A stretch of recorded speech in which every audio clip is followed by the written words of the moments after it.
15 July school of management sciences में शिक्षण में एकीकृत AI डिजाइन थिंकिंग और एनालिटिक्स विषय पर 7 दिवसीय फैकल्टी डेवलपमेंट प्रोग्राम शुरू हुआ। इसके उद्देश्य 21वीं सदी की शिक्षा की उभरती मांगों को पूरा करने के लिए आवश्यक उपकरणों, कौशल और दृष्टिकोणों से संकाय को सशक्त बनाना है। उद्घाटन सत्र में ललित नारायण मिथिला विश्वविद्यालय के पूर्व कुलपति प्रोफेसर SK सिंह मुख्य अतिथि के रूप में व डॉक्टर बाला रामदुरे CEO स्पाई रेलिया विशिष्ट अतिथि के रूप में उपस्थित रहे। 7 दिवसीय FDP के उद्घाटन सत्र को संबोधित करते हुए प्रोफेसर SK सिंह ने उच्च शिक्षा में हो रहे आमूल परिवर्तन पर जोर देते हुए कहा कि हम एक ऐसे युग में जी रहे हैं जहां AI केवल एक तकनीकी प्रगति नहीं बल्कि ज्ञान प्रदान करने और ग्रहण करने के तरीके में एक दार्शनिक बदलाव है। शिक्षा में अनुकूलनशीलता और विश्लेषणात्मक अंतर्दृष्टि की आवश्यकता है। प्रोफेसर SK सिंह ने उच्च शिक्षण संस्थानों के लिए व्यावसायिक शैक्षणिक मानकों के अनुरूप ढलने की आवश्यकता पर भी प्रकाश डाला। उन्होंने कहा कि अब केवल तथ्य पढ़ना ही पर्याप्त नहीं, हमें छात्रों को सोचना, समाधान निकालना और नवाचार करना सिखाना होगा। वाराणसी से धनेश्वर साहनी की report. He is none other than our respected director sir and the program chairperson Professor P.N. Jha sir. I am delighted to get this opportunity to invite our venerated director sir to mark the beginning of the 7 days faculty development program on integrating AI, design thinking and analytics in teaching with his welcome address.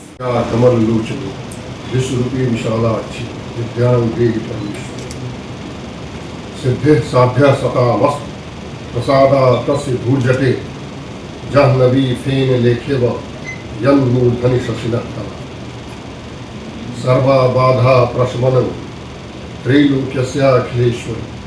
Mithila university Darbhanga, venerated guest of honor Dr. Bala Ramadurai from IIT Madras fraternity, my colleague Professor Amitabh Pandey, convener FDP, and Professor Pallavi Pathak, co-convener FDP, my academic colleagues who have been participating to the program. Sir ji, SMS में 7 दिवसीय कार्यक्रम चल रहे हैं faculty development programme, और इस बार मुख्य रूप से AI इंटीग्रेटेड जैसे विषयों को तो रखा गया। क्या कहिएगा सर विद्यार्थियों को? मैं प्रोफेसर PN झा, निदेशक SMS वाराणसी, आपसे मुखातिब हूँ। हर साल की तरह इस साल भी आज मेरे यहाँ 7 दिवसीय फैकल्टी डेवलपमेंट प्रोग्राम शुरू हो रहा है, और इस बदलते परिदृश्य में जैसा भी आपने सुना कि आर्टिफिशियल इंटेलिजेंस नाम की चीज़ आ गई है काफ़ी पहले। अब हमारे संसार में नेचुरल इंटेलिजेंस के अतिरिक्त ये आर्टिफिशियल इंटेलिजेंस भी है। तो दिक्कत है कि जो विद्वान है या जो मूर्ख है, उन दोनों को इसमें सामंजस्य लाना होगा इस चीज़ को, क्योंकि हम मुख्यतः ये हमारे शिक्षकों के लिए प्रोग्राम होता है। तो नए जो भी डेवलपमेंट होंगे एजुकेशन वर्ल्ड में या टेक्नोलॉजिकल वर्ल्ड में, उससे तो अवगत कराना पड़ेगा मुझे अपने फैकल्टी को, ताकि उचित ज्ञान का वितरण वो छात्रों के बीच कर सकें और छात्र इस बदलते परिवेश में अपने आप को सक्षम पा सकें। तो इस बार चूँकि अब ये आर्टिफिशियल इंटेलिजेंस हुआ या डिज़ाइन थिंकिंग हुआ या एनालिटिक्स हुआ, आप भी सुनते रहे होंगे, ये सब का अब इंटरवेंशन एकेडमिक्स में भी काफ़ी हो गया है।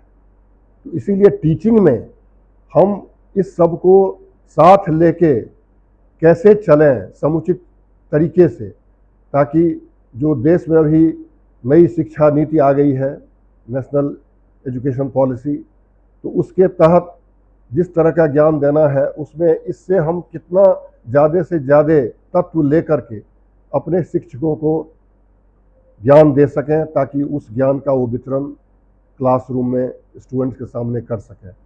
तो इसके लिए हमने देश विदेश से जो चुने हुए विद्वान हैं उनको बुलाया है। उन लोगों का 7 दिवसीय प्रोग्राम है। आशीर्वचन के लिए हमने FMS BHU के फॉर्मर डीन और LN मिथिला यूनिवर्सिटी दरभंगा के farmer vice chancellor professor S के सिंह जी को बुलाया है। आज उनके साथ डॉक्टर बाला रामादुरई साहब भी रहेंगे हमारे इस प्रोग्राम के शुरू में, इनॉग्रेशन में, और आशा है कि हमारे शिक्षक इस नई जो तकनीक है उससे अवगत होंगे और इसको अपने टीचिंग और रिसर्च दोनों में उचित रूप से अप्लाई करेंगे, क्योंकि अब रिसर्च जो है वो आर्काइव से एल्गोरिथम्स की ओर चला गया। तो इस चीज़ से वाकिफ़ कराना, यही हमारे संस्थान का ये हर साल का कार्यक्रम हम करते हैं, ताकि हमारे शिक्षक पुराने नहीं हो, स्टेल नहीं हो जाए। यही हमारा पर्पस होता है। सर, इन एसएमएस फैकल्टी डेवलपमेंट प्रोग्राम हो रहे हैं, 7 दिवसीय कार्यक्रम है, इंटीग्रेटिंग एआई को लेकर के तमाम बातें, और इस समय हम लोग एआई का एक बड़ा अच्छा रोल देख रहे हैं। क्या सर कहिएगा स्टूडेंट के लिए, प्लीज? तो यहाँ school of animal sciences Varanasi में ये हमारा एक वार्षिक कार्यक्रम है। प्रतिवर्ष सत्र के प्रारंभ होने से पहले हम सभी फैकल्टी मेंबर्स एक फैकल्टी डेवलपमेंट प्रोग्राम में पार्टिसिपेट करते हैं, जहाँ पे इस बदलती हुई दुनिया में जब हर चीज़ बदल रही है और पठन पाठन की प्रक्रिया भी बदल रही है, नए नए तकनीकी का दौर है, जिसमें artificial intelligence, design thinking, analytics, इस तरह की नई चीज़ें आ चुकी हैं, जिससे पूरा परिदृश्य ही बदल गया है। जिस प्रकार से कभी हम लोगों ने शिक्षा ग्रहण की थी, जहाँ पे चॉक, डस्टर, ब्लैक बोर्ड और लाइब्रेरी का महत्व हुआ करता था, वो सारी चीज़ें AI, ChatGPT, Google Gemini, इन सब चीज़ों ने उसको रिप्लेस कर दिया है। तो ऐसे में स्टूडेंट्स के लिए और खुद फैकल्टी के लिए बड़ा चैलेंज है कि वो अपने आप को कैसे तैयार करें। तो इस बात को ध्यान में रखते हुए प्रतिवर्ष हम लोग एक फैकल्टी डेवलपमेंट प्रोग्राम करते हैं। इस बार का जो फैकल्टी डेवलपमेंट प्रोग्राम है उसका थीम है integrating AI, design thinking and analytics in teaching. और इसके लिए हमने पूरे देश से जो इस विधा में जो सबसे ख्याति लब्ध और जो इसके सबसे बड़े एक्सपर्ट माने जाते हैं, ऐसे लोगों को हमने आइडेंटिफाई किया है। और आज आपके सामने डॉक्टर बाला रामादुरई हैं, जो पुणे से आए हैं। ये सीईओ हैं स्पिरिलिया कंपनी के, और ये आईआईटी मद्रास में गेस्ट प्रोफेसर भी हैं, और इन्होंने डिज़ाइन थिंकिंग के क्षेत्र में बहुत नाम कमाया है। आप इसरो, डीआरडीओ और तमाम मल्टीनेशनल कंपनीज के लिए कंसल्टेंट के तौर पे भी काम करते हैं। और आज इनका सत्र होगा जिसमें ये फैकल्टी मेंबर्स को डिज़ाइन थिंकिंग के ऊपर अपनी व्याख्यान देंगे और उनको सेंसिटाइज करेंगे, उनको बताएंगे कैसे डिज़ाइन थिंकिंग का इस्तेमाल करना है। हमारे साथ प्रोफेसर एस के सिंह सर भी हैं, इनका आशीर्वाद हमें आज मिला हुआ है और हमेशा मिलता रहा है। आप पूर्व कुलपति एलन मिथिला दरभंगा विश्वविद्यालय और पूर्व संकायाध्यक्ष तब के faculty of management studies Banaras Hindu university, और आज जिसको हम लोग इंस्टीट्यूट ऑफ मैनेजमेंट स्टडीज़ के नाम से जानते हैं, सर वहाँ से हैं। और सर भी आज हमें आशीर्वाद देंगे और हम सभी को ये बताएंगे कि कैसे आगे चल के इन बदलती परिदृश्य में हमें कैसे फैकल्टी मेंबर्स को अपने आप को तैयार रखना है। और इसके बाद आने वाले 7 दिनों में ये प्रोग्राम आज से स्टार्ट होकर 21 तारीख तक चलेगा। तो उसमें प्रोफेसर धवल मेहता, जो कि जब के दौरान एआई से जब आपका ये कॉलेज क्लासेस स्टार्ट होंगे, तो किस तरीके की चुनौतियां होंगी जब आपको ये स्टूडेंट के सामने और आपको फेस करनी पड़ेगी? पहली चीज़ है कि बदलते हुए शिक्षा के बदलते हुए परिवेश में शिक्षकों को अपने आप को तैयार करना होगा, so that they can come up to the expectation of the students. Integration हम एआई को करेंगे, बट पहले हमें इसके लिए we will have to understand the main purpose of education. First thing is the cognitive development of cognitive abilities, and second thing is the social skill and the emotional intelligence.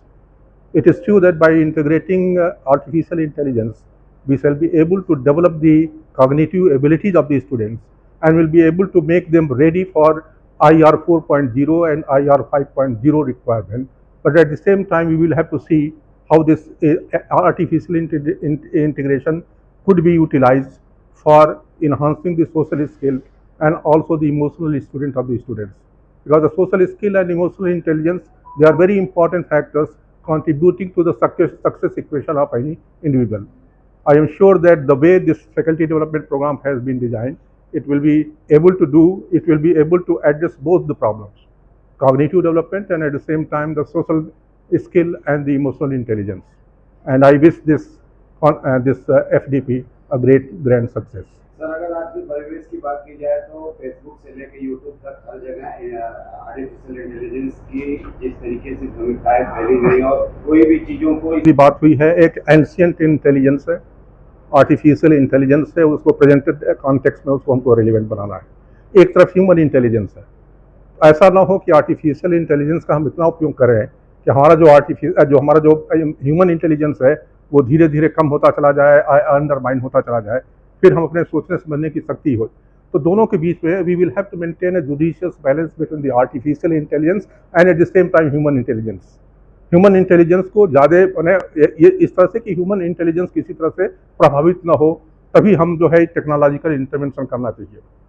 Because जब भी है ये technological intervention हो रहे हैं, they are aiming at improving the effectiveness and efficiency of the education and making the student relevant for the present day context. But at the same time, that in this process, we should also be cautious of the fact that human intelligence is not undermined. So that is to be taken care of while integrating all these technological interventions in the higher education or in the education. Sir SMS में integrating AI के बारे में तमाम बातें हो रही है। AI को लेकर बुद्धिजीवियों का वर्ग दो भाग में बटा हुआ है, कोई उसकी भयावता के बारे में बता रहा है, कोई उसके पॉजिटिव। तो कैसे देखा जाए AI के बारे में इस समय? ओके, मैं इंग्लिश में बताता हूँ। ओके, तो artificial intelligence is a field that is gaining a lot of importance these days.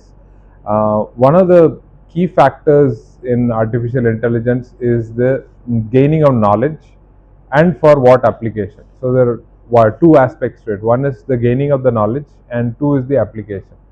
In this conference, our main focus starts with the human who is using it, the application. And that's where my session today is going to be on design thinking. What I would like to call it is ancient intelligence, another expansion of AI. Ancient intelligence, that is, we are in Varanasi and not far from here is Sarnath, where Lord Buddha gave the first 4 noble truths of Dukkha, Samudaya, Nirodha and Marga. It's very, very close to how products can be maintained and thought about. So that's what we bring as a knowledge to start with. What is the application? How can we apply those thoughts and products, thoughts and insights into products?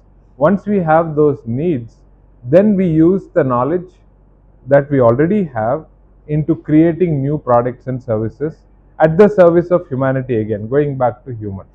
So AI can be used in getting insights when interacting with human beings and taking the knowledge base that is already there and then applying it back to the use and service of humanity. So I call it ancient intelligence to artificial intelligence. That's the whole pipeline of how it is. It will be done in 4 stages. The first one is called empathize, where we look at what is it that the human being needs.